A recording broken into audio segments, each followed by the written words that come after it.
Welcome to the Change Agent Podcast. I'm your host, Eric. Today, we're excited to be joined by Wani Iris Manly, who is a self-made entrepreneur who started out as a lawyer and then found her true calling. She up and moved to Paris to discover a new life that most of us could only dream of, but also at the same time faced fears in doing so. Thank you so much for joining us, and let's get to the show. Wani, welcome to the Change Agent Podcast. It's so great to have you with me. Thank you for having me, Eric. Absolutely.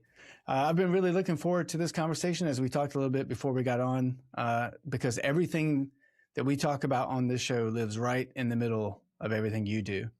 And so I kind of want to frame it up a little bit. You've got a really good story. I kind of want to get us started in this framing of where we are in the time frame. And if I make any errors, please just let me know. Okay. So you're super successful. You founded your law firm. You're in the zone. 2010, I think it was somewhere around New Year's Day. Yeah. You spent an entire day thinking about all of that success, right? Yeah.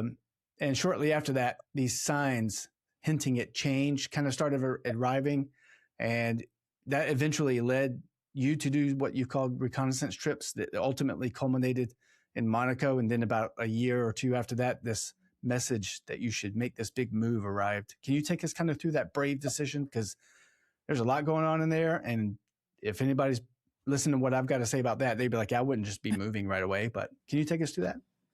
Yeah, so it was really in 2010 on New Year's Eve where I just made an abrupt decision to not go out and party with my friends, but to stay and analyze my life at the time because I had a horrible year. And so I did this really organic process of looking at what went right, what went wrong. And that particular year, I had my list for what went wrong was much longer than the first. Mm-hmm. And I really believe in radical responsibility. So I literally looked at every single one and was asking myself, okay, what really happened? And really the short end of it was I was in love for the very first time. I was a brand new entrepreneur with my law firm, and I didn't really have the business experience of how to run a business, and mixing those two together just really stifled any real chance of success. And so I just felt like I had no business when I tried to party and acting like, yeah, this is going to be my year, when I realized, okay, it's not like, let me just really look at this. This is what I did. And just really look at my mindset, because I really believe we really create our realities based on what we're believing, what we're thinking about ourselves, about our capabilities. And I was just really honest with myself. I wasn't lying. There was a lot of, I'm not good enough, I'm not smart enough, no matter what the resume says. We all have a little bit of that going on.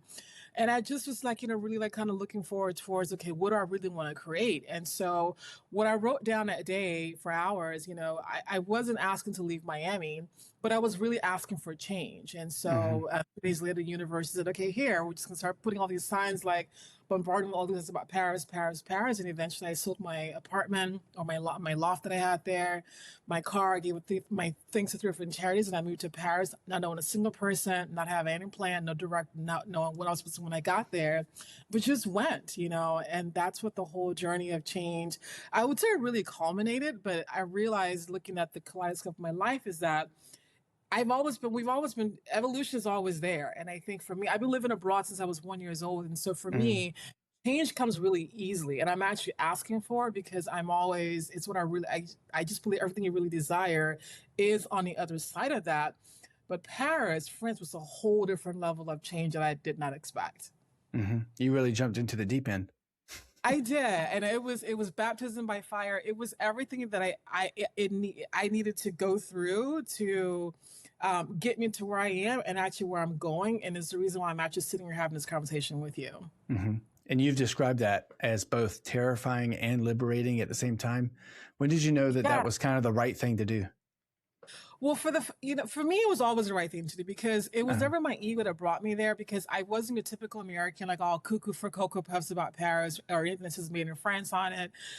My family isn't from a Francophone African country, from Liberia. So it just made no sense whatsoever. I wasn't impressed by the French. I was just not Frenchified like that most Americans are. So by it being Paris, I was okay, let me just see what this is really all about. Had it been Italy, okay, because I lived in Italy before. I love Italian culture. Mm-hmm. Yes, that would have been my ego, but this was so far out of the normal for me. And it was literally every single day for an entire year. It was sign after sign after sign. I was okay, you know what? I'm being called to go here. So I was called to go to Paris. I didn't go to it. And so for me, I just feel whatever life is presenting toward me, whatever I'm supposed to be doing there is going to present itself. And I'll tell you, for a couple of years, the most triggering question I would get was, Wani, what are you doing in Paris? Because I had no freaking clue myself. All I knew, I was just following signs. And I just knew that I was being asked to fundamentally change everything, what I was doing in my life and everything like that. And so it was frustrating because here I was, an attorney.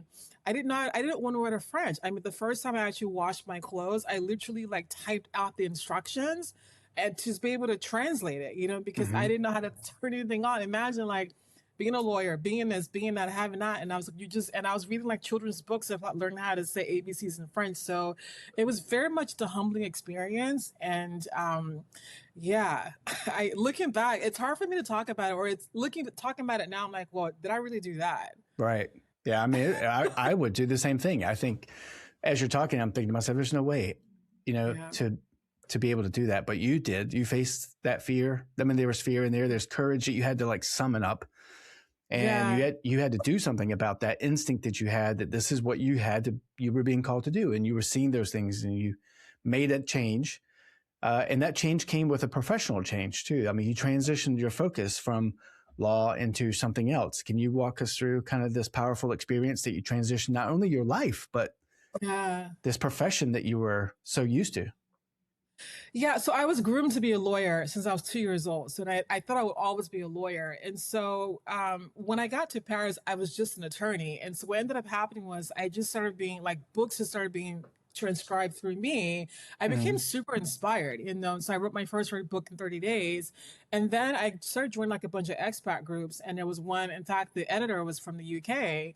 And it was called Expatriates in Paris. And so I just like saw a post and it said, I'm looking for really, you know, interesting stories about how you moved to Paris, because it's always a quintessential, I follow my spouse here, I'm in love with Paris. And I said, okay. I said, hey, Kevin, I just had this blog post been written about me in New York. And so I sent to the article, and he was like, can you please reduce this to 600 words and give it to me in 24 hours? And I was like, oh, okay, because I want to put it in this issue.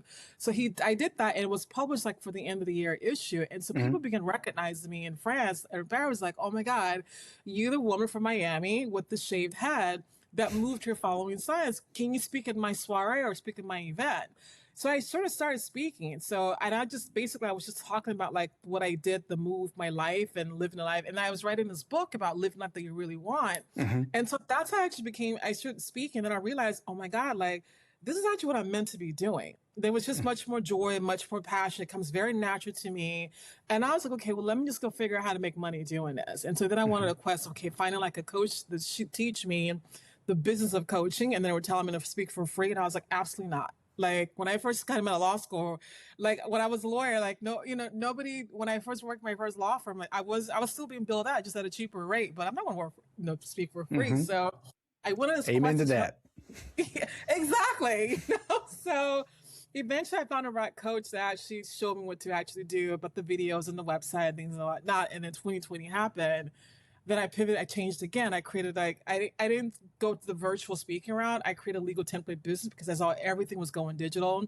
I saw the entire coaching space and online entrepreneur space, the gig economy, but nobody knew nothing about law. So I basically turned my personal Facebook into a walk-in billboard legal information.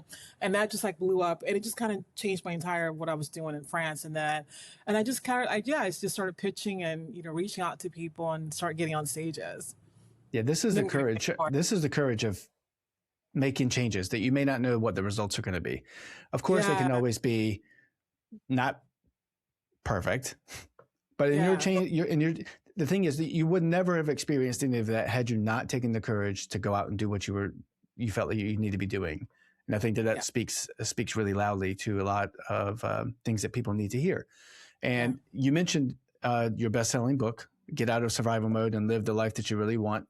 Can you go in there? Well, you go into details about habits and beliefs and aptitudes and attitudes that keep people kind of stuck in the rut that they are.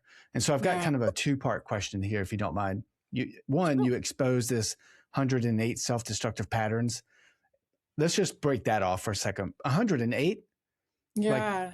Like, for someone's writing a book, they might, for the sake of completing the book, they might stop at 10, 20, but you've got 108 in there, which means you've really put work into understanding this.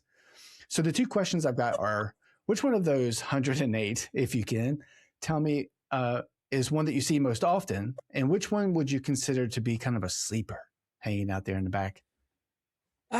The top dog is chapter one, which is a lack of self-love. And it's because we're never taught. I have yet to meet anyone in my life who was taught to love themselves, who were taught, everybody was taught that love was something that came from outside of you.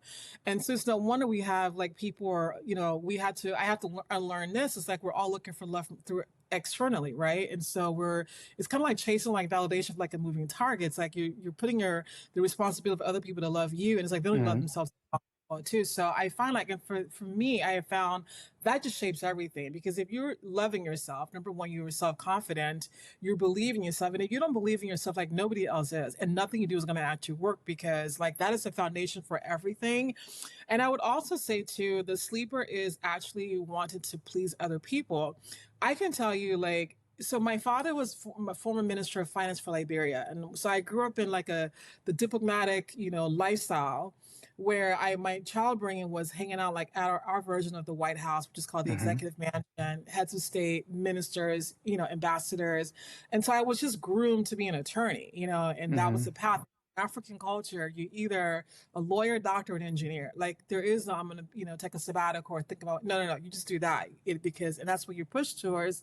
And so a lot of it too, I mean, now that I changed the way that I actually work, and Paris is a big part of that, but I realized me being a lawyer was also to please my parents, because they were so proud when I was working for the previous law firm. They saw me driving a Porsche and, having like a semi-corner office in the all marble building. I had made it, you know what I mean? And so I realized, okay, that's just a lot of that. And I think a lot of us that are in these regulated professions, that our parents are so proud of us, like we do that, like, because we all want to fit in and we all want their approval. So the sleeper is really like, we're just doing things to make other people, for our families, just to have other people's approval, because we're not valuing like the approval that we're really seeking is really like our own approval. But then at the same time, no one's like, that's not advertised out there, right? Right. So it's a silent one.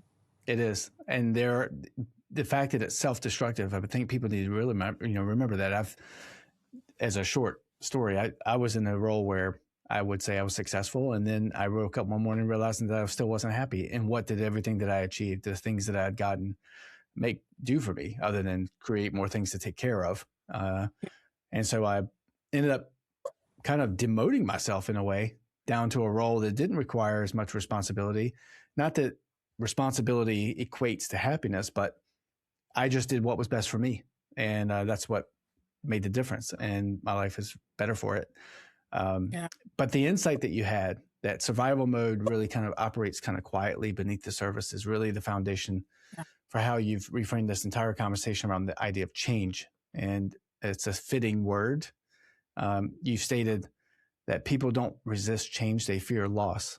And most leaders might treat resistance as a process problem, right? And you frame it quite a bit differently. You state that people don't resist change, they fear loss. Can you tell me where that came from, how that insight works?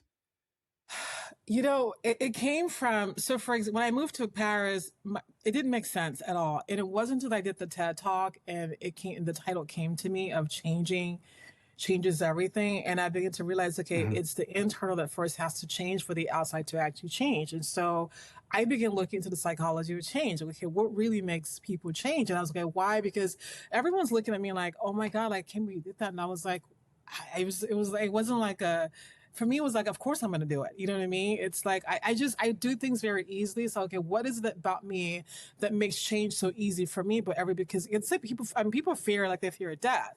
And so I began looking to it, and it made so much sense. It's like, you're looking at the brain psychology as well too. It's like, the brain loves what's familiar. So it'll choose that no matter what, even if it sucks, And so the fear is your fear of being made redundant, your job position being eliminated.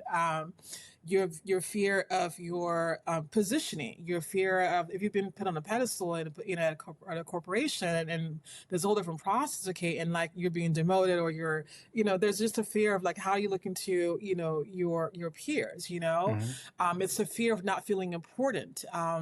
It's the fear of an identity, or losing an identity. It's like these are all things that are actually happening because at a certain point, when you have any kind of change requires a change in your identity. Otherwise, things are going to remain the same. For example, like I can tell you one of the most defining points of the Parisian journey for me, and I realized the same thing for everything else, which was it took me because my body was reacting physically to the change of the lack of sunlight from Miami to Paris. And I went to a doctor and I was okay, I'm just like becoming like allergic to like nothing, to like bananas and like almonds. And she said something to me was like, it was in my parenthesis. She says, you didn't come here to continue, you didn't come to Paris to continue your old life. You came here to France for an entirely different experience. So allow yourself to actually have that. And when she said that to me, in fact, she was a British doctor, come to think of it. And they know all about no sunlight. I was in total shock. She was giving like vitamin D, like, things. And I was like, but it made sense. It was like, hey, you're here to change the identity. You have to change how you're working. Like, okay, in America, we're very fast paced and it's all about the money, money, money. It's like here, okay, they really take lunch at their desk. Like lunch is like 2 hours, and like they take holidays and they just enjoy it. They rest, Take time for themselves. So what's that? They take time for themselves. They do, and so it was just like these different, it's the identity piece. And I can tell you from like, and it's a hard thing for those of us that are high achievers in the workplace or the regulated professions, because we put so much hard work into what we've built. And so to let go of that and to do something completely different, it's very terrifying. And companies are not paying attention to that. They're just looking at the process of the systems and okay, how the thing's going to run. I'm like, no, but your people are like freaking out on the inside. When a leader recognizes that they're dealing with a fear of loss rather than something else, how does that change what they do next? I mean, is there something that tells them this is what you should be doing now that you've recognized that? The first thing is just acknowledging, because sometimes like, even like when we have an awareness, this just comes up.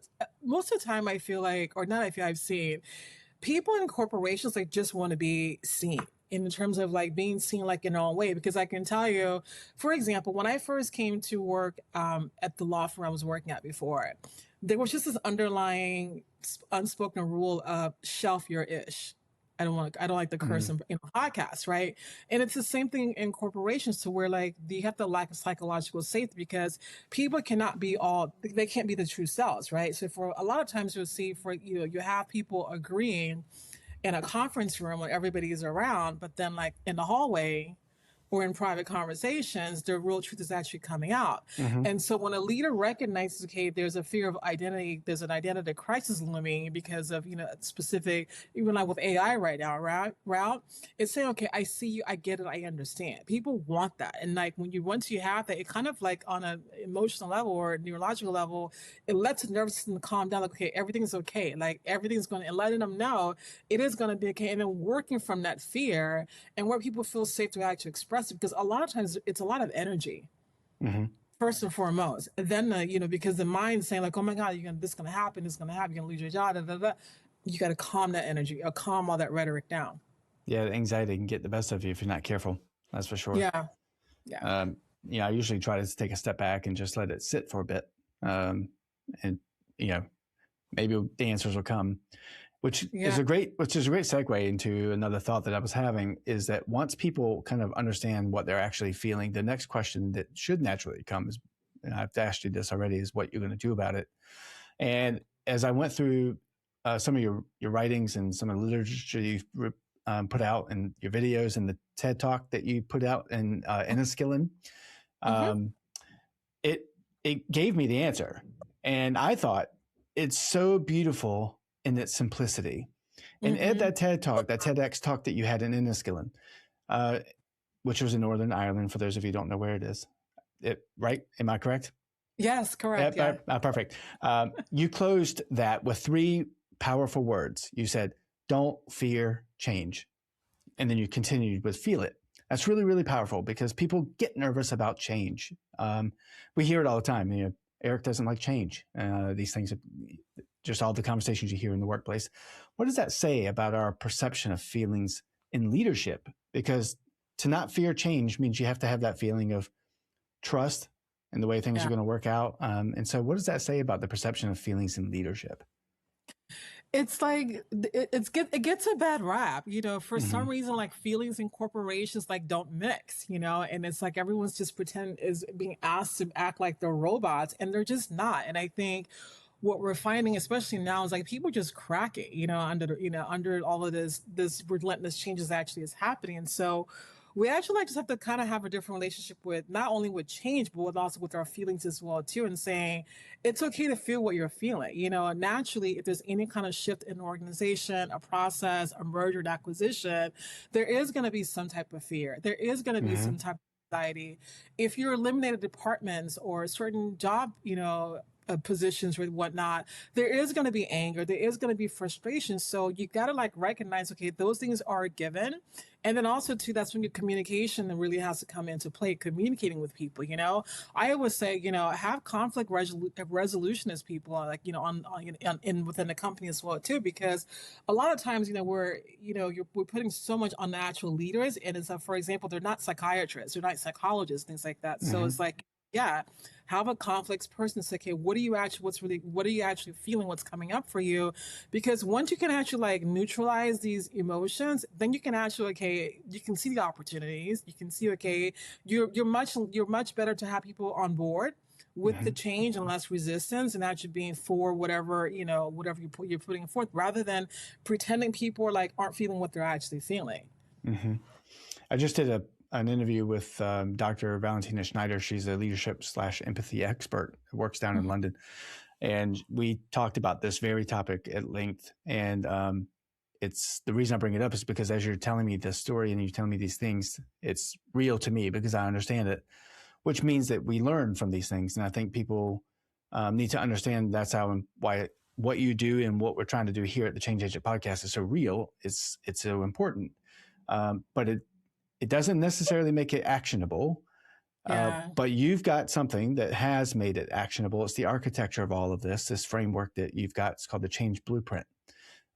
Most leaders know that change is coming at some point. There have to be signs that something's coming. I mean, you had signs literally that change was coming. And I know from experience as a leader that there are telltale signs that things are changing. You can just tell the Yeah. way people act, or if someone's becoming a bit more secluded, or there's busy people at the other end of the hallway and you wonder what's happening organizationally. And very few, though, know exactly how to guide their people through that change. And you've built that framework specifically for that gap. And I think the name of it is great, the Change Blueprint. Can we walk through that a little bit? Yeah. So the first and foremost is the big foundation, and it's like for the C, it's like we have to change our perspective about change, because change just gets such a bad rap, right? I mean, Mm-hmm. everywhere I go, every time I speak, you know, everyone just literally universally believes change is actually hard, and it's like it's not, you know, but it's because everyone just keeps repeating this mantra of change is hard. That's what actually makes it so. It's not. Is it uncomfortable? Absolutely, but it's like we have to divorce the ourselves from this whole mantra that changes, you know, it's hard, and say, okay, you know what, it's inviting, it's an opportunity, you know, Mm-hmm. it's you know, it's wow, and just have a different, you know, and different perspective towards it. Because once you actually like once you start, we're not really understanding for a lot of times, like the words we use to describe things is exactly how things play out. So if you start out with any kind of change initiative saying, okay, it's going to be difficult, is it going to work out, it's going to be stressful, well, guess what, you're going to really like create that, you know, life is always going to be you know, marrying exactly what you're saying. So number Mm-hmm. one, it is to actually to divorce ourselves from negative perceptions, and you know, that we actually have from that, to clean up our language and our perceptions and how we see it. The second piece of Kate is the humanist part of it, right? Again, once any change is actually coming, we talk about, okay, people are going to start feeling what they're feeling. They're going to start feeling afraid, the anxiety, the nervousness, the tension, the fear of whatever identity they're going to be losing. And Mm-hmm. don't try to pretend like it doesn't exist, right? And don't try to pretend, okay, you know what, like at my old firm, which is like shelf your whatever. It's like, no, it's okay. Let's just like put out an open, say, what are you feeling? And let's just talk about it. We have to have the open communications around Right. what's actually feeling. And then, if you can, do some little bit of breath work, or, box breathing, just kind of basically slowing down the breath, because a lot of the things is like, it's all energetic work in our bodies. Even survival mode is not really from the circumstances is actually being caused from anxiety within you, or a fear-based thought you actually were having, right?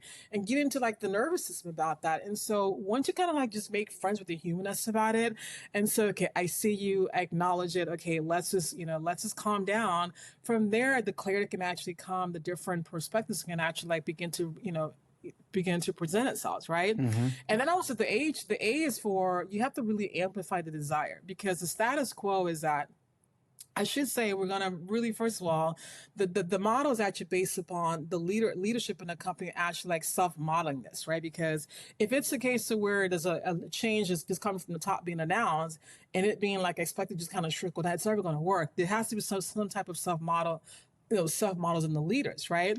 And so one is going to have to be like really amplifying like what the desire is, like amplifying like what the goal actually is, right? So what are we trying to achieve here, and focusing on that, because it's the tendency is to really cling on to the familiar, is to cling on to the status quo, because sometimes it may not be the case to where things are really broken. It's just, okay, we just want to innovate, right? Yep. And like I said, the brain loves what is actually familiar, so you really have to amplify and be enthusiastic about, okay, what are we trying to achieve here, because that is going to be contagious, rather than just kind of clinging on to, okay, what's been in the past, and just keep drudging that up. And then the end is just actually, okay, let's like nurture it. Once you like, you're becoming like really, you're amplifying, and you're just constantly talking about that, you have to like nurture that, because it's very, very neat, because what psychologically, now, the brain, like I said, is always going to be looking at, okay, what's familiar, and it's always going to be choosing that. And also, it's going to avoid what is uncomfortable, is going to choose what is comfort. And so, therefore, we have to nurture like the newness, right? We have to nurture, okay, whatever we're trying to do. For right now, for most people, for most companies, is actually, okay, adaptation for AI, right? And so, okay, let's nurture, okay, what we're trying to do with the AI. Okay, is it to have, better production? Is it to help us, to manage our sales? Okay, let's actually like nurture that. And rather than, and just kind of like, letting go of like whatever the old used to be. And then it changes actually, okay, you know what? Mistakes are going to happen. We have to have a growth mindset.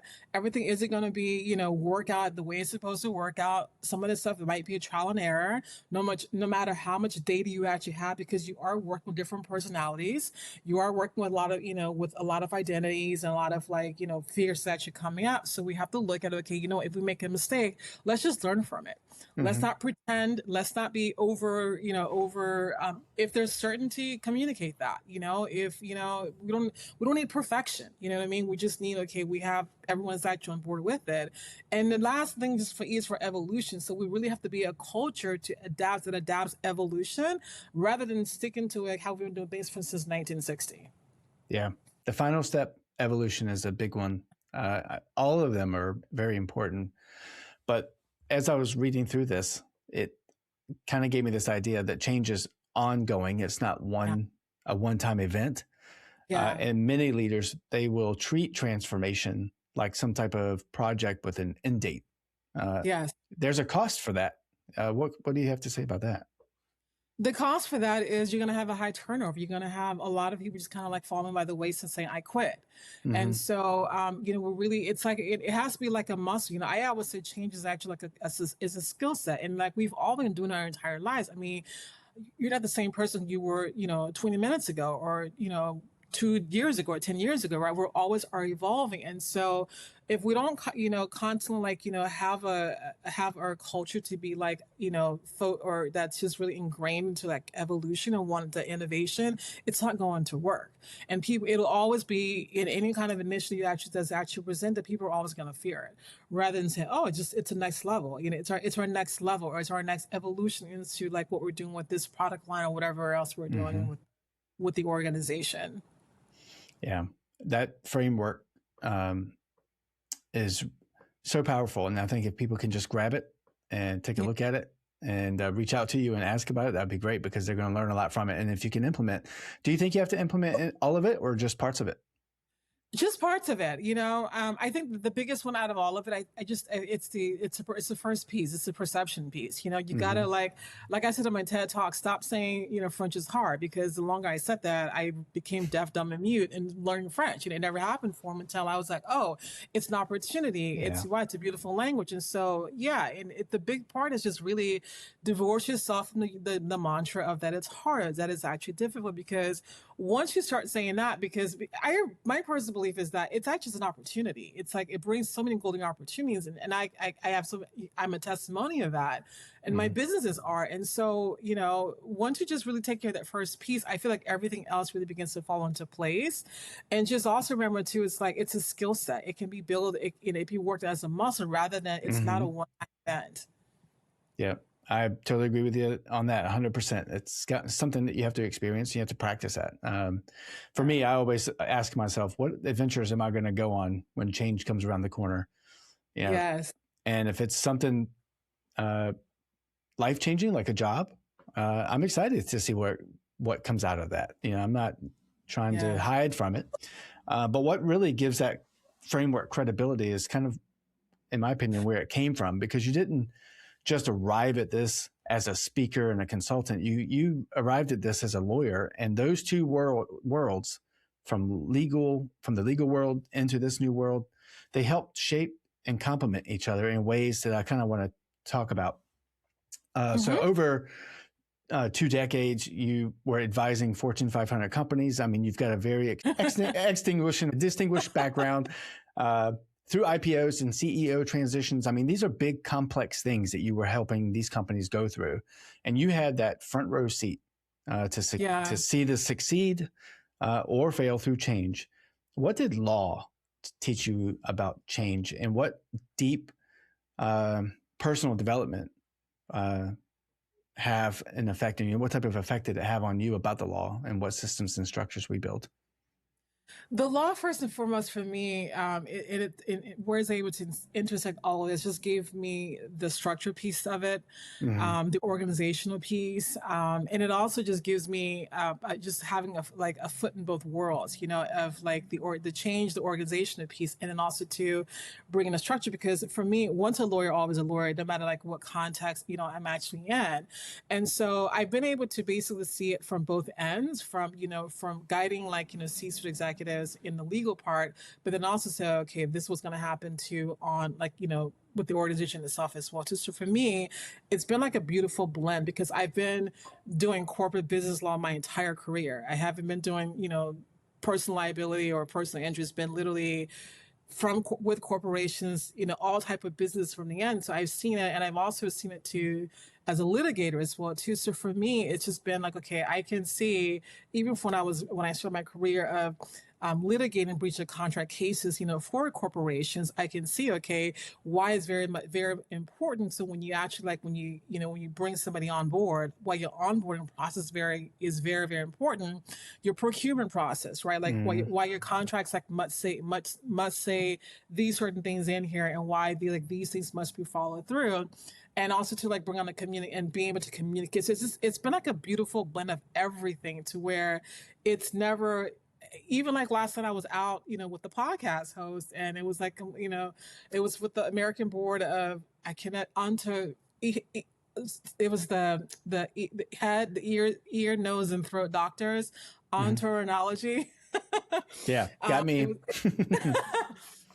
And these are certain, that these are like they're head and neck surgeons. So we were just talking about that, and I was just there like as a guest, but then again too, we were talking about the podcast, and it's like, do you have a podcast guest release, to make sure you own your intellectual property? So it's like there's always like putting like the legal. I'm always looking at the legal ramifications, but then also too as well too like the communications piece, like the piece that really makes sure people stay.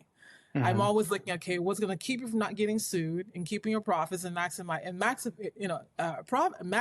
it, and also to keeping your people. It's like, for me, it's inseparable.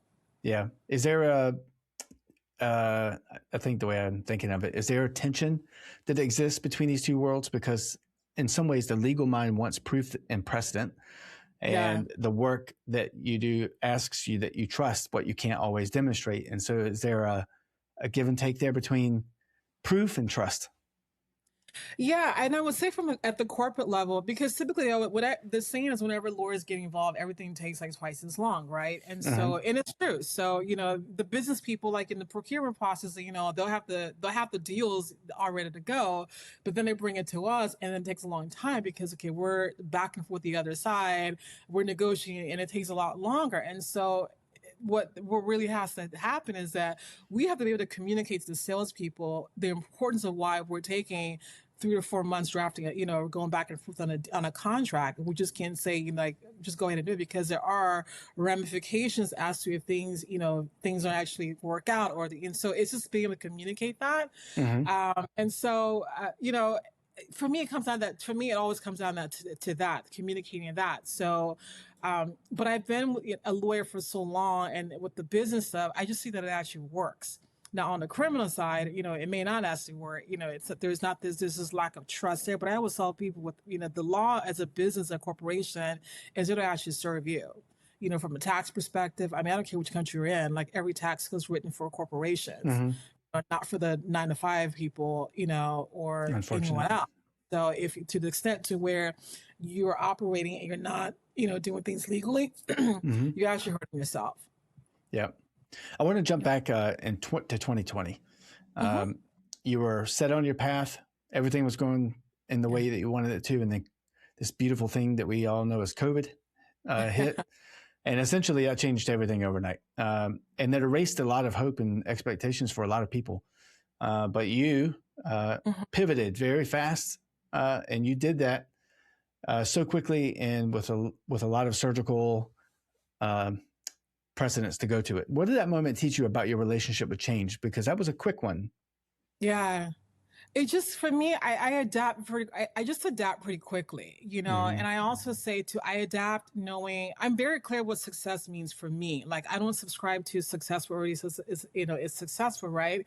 And so for example, I saw where everything was going right now, where we are right now. I just saw that. I saw everything was going digital and I said, you know what? And I literally saw the creation of the gig economy. And I even saw even if you are a corporation, you still need to have an online presence. So, there needs to be an education to guide the entrepreneurs and the online people and how to have a legally protected business. So I just created, another company, More Inspiration Meets Law, which is like a legal Mm-hmm. resource and legal templates, for entrepreneurs that couldn't afford high power lawyer fees, but to have like a legal template drafted by a lawyer who knows the business and to sell it to them, to educate them. And so for me, it was also to just like blend what I love to do, which is like education, training, speaking, and then also to practice of law as well too. And so yeah, it's just the world is moving quite quickly, and so you can't be like caught on your feet type thing. And so yeah, I spent the entire lockdown, like literally the first lockdown, which was in Paris. I for 10 hours per day, I was drafting every contract, every bundle, and it worked. And so that was like one Mm-hmm. of my best years in business. And that's a way another thing way you can take like a supposedly horrible scenario, but it's okay. What is your mind? What is your how are you framing it for yourself? For Mm-hmm. me, I thought it's a perfect opportunity. In fact, that year there were so many millionaires, at least on the U.S. end, legal millionaires, because there was a lot of fraud as well too with like the PPP loans, things like that. But like Mm-hmm. a lot of people did quite well because I hunkered down. I wasn't on TikTok, doing videos and dancing and crap like that. You Mm-hmm. know what I Right. mean? Well, I shouldn't say crap, but whatever. But for me, it was okay. I just literally saw it as an opportunity to expand, because life is always expanding, and I think everything, whatever crisis, and I'm sure everyone knows, like in times of recessions, like a lot of these, like a lot of millionaires, a lot of like big successful companies, Meta, Amazon, Facebook, it's the opportunity is always there to present itself. The question is, are you seeing that, or are you like just being stuck in the negative? And so for me, it was okay. What's the opportunity available for me here? And I saw it quite clear and I went for it. Yeah, that's really important because you have to see it, right? Yeah. And so I want to get down to my closing area Yeah. where this all leads, because everything that we've covered today has to land somewhere real, and it does for the Mhm. people that are listening specifically. You have a quote, and Yeah. just before you got on, I was reading this quote, and I, I really it changed. I don't know what it was about the quote, to be honest with you, that made me think about it differently. but maybe it was the way you wrote it. I don't know. But here's what you said. You have a quote that said, "The sky is not the limit; it's the viewpoint." And the reason I found that so insightful is because to do that, you have to visualize yourself up there, not down here where you're looking up. They all say the sky's the limit. Yeah, it is, but that means you have to be looking from the down spot, right? You have to be looking up. But if you're seeing it from the viewpoint, you're already putting yourself in a place of success.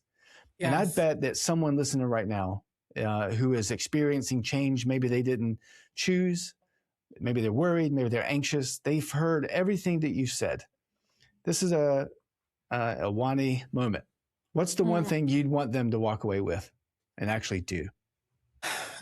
That it's your probably success, a lot, but that our success is actually inevitable. And I'll say that, and it's not, and I'll tell you where I get that from. Number one, it is the perception, again, to look at it from that vantage point of the sky is not the limit, but the viewpoint, literally putting yourself from that perspective, because again, we live in everything's a frequency. Okay, what frequency are you operating under? If you're operating under the frequency of success, no matter, you may not know what door number 145 may look like, but your door number 12 right now, it'll present itself. The other piece is that, which is my resilience mantra, is that I came up when I was in Paris, which was that it's not working is not an option. I don't ever have a plan B. I don't have that. I've never in my life had a plan B. For me, it was always, it's not working, it's not an option. So from that perspective, from that mindset, again, the success is always inevitable. But I also say to let go of what it might look like for you. You know, my journey, like I thought I was going to be living in Italy because I love Italy. I love everything about Italian, but universe, God said, or in spirit, France. And it's been even more beautiful. And I have Italy in the backyard because I'm in the south of France. It's like a 30-minute, a 45-minute, train ride. And so it's like, we need to let go of, because we can only see from here for the tip of our noses, but there's such an entire galaxy, multiple galaxies of possibilities out there. But it's only when you're open to the possibilities and the adventure, as you said, of what change actually really is, instead of saying it's hard, it's difficult, it's not gonna work out, it's like, let go of all of that. And I promise you, you can hold me, you can email me, please, and just you'll see what I'm talking about. It's gonna work out for people beautifully, but you have to change your perception. Absolutely. I hope everybody's listening. If not, you can always go on to the show notes and pull up on this information. We'll give you a website. You can reach out and contact her about these things, amongst all the other stuff that she has the expertise in that you may need. Wani, I want to thank you so very, very much for joining me on this conversation. It's been very insightful for me. I think I get the most out of it when I get to research your background and see all the great things you did. And now you get to fill in all the gaps I've made. But even more so to see how you are bringing all these things to light and putting them on this digital media that can be right in the ear of other people. And that's an intimate place to be. So thank you for taking the time to join me, and thank you for all that you do for leadership. And I wish you nothing but the continued success that you've enjoyed, and have a safe trip back to Paris when you do go. Thank you so much. And thank you for having me. And thank you to your listeners. Absolutely.